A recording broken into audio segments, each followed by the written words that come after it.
Saksikan Maulid Nabi Muhammad SAW dan haul para pendiri Robitoh Alawiyah pada Ahad 6 Oktober 2024 pukul 18 waktu Indonesia bagian Barat.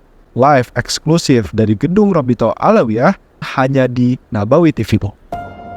Tahukah kamu bahwa dahulu ada seorang Habib yang menjadi mufti di negeri jiran Malaysia dan penggagas Robitoh Alawiyah di Indonesia? Siapakah beliau dan bagaimana kisah kehidupannya? Mari kita bahas. Beliau adalah Al-Habib Alwi bin Thohir Al-Haddad. Terlahir di Bandar Ghaidun, Hadramaut, Yaman pada tahun 1884 Masehi. Sejak usia anak-anak, beliau dididik langsung oleh sang ayah, Habib Thohir bin Abdullah Al-Haddad. Tumbuh di keluarga ahli ilmu, menjadikan kecerdasannya sudah tampak menonjol di usia belia. Bahkan, di usia yang masih sangat muda, beliau telah memiliki cukup kemampuan untuk berijtihad. Sejak remaja, Habib Alwi mendedikasikan waktunya untuk belajar dan mengajar. Bahkan, beliau melakukan safar di negeri Hijaz dan benua Afrika.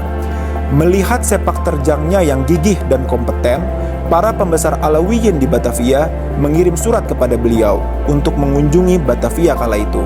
Hingga akhirnya beliau mengajar di Madrasah Jamiat Khair yang didirikan pada tahun 1901. Hingga di tahun 1928, beliau bersama para pendiri Jamiat Khair menggagas sebuah organisasi keagamaan yang diberi nama Ar-Robitoh Alawiyah, hingga perhatiannya tertuju pada keadaan anak-anak yatim di masanya.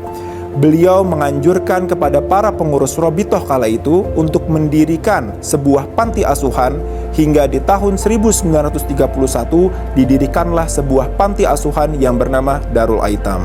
Hingga di tahun 1934 Masehi, beliau diminta menjadi mufti di Kesultanan Johor di Malaysia dengan usia 49 tahun. 7 tahun beliau menjadi mufti hingga di tahun 1941 beliau berhijrah ke Batu Pahat bersama keluarganya karena invasi Jepang di Malaka. Dan di tahun 1948 setelah penjajahan Jepang, Habib Alwi kembali diangkat menjadi mufti Johor hingga tahun 1961. Selama menjadi mufti, terhimpun sekitar 12.000 fatwa beliau yang telah dibukukan. Beliau ikut andil dalam pencegahan penyebaran paham-paham menyimpang seperti Ahmadiyah dan Bahai di Johor.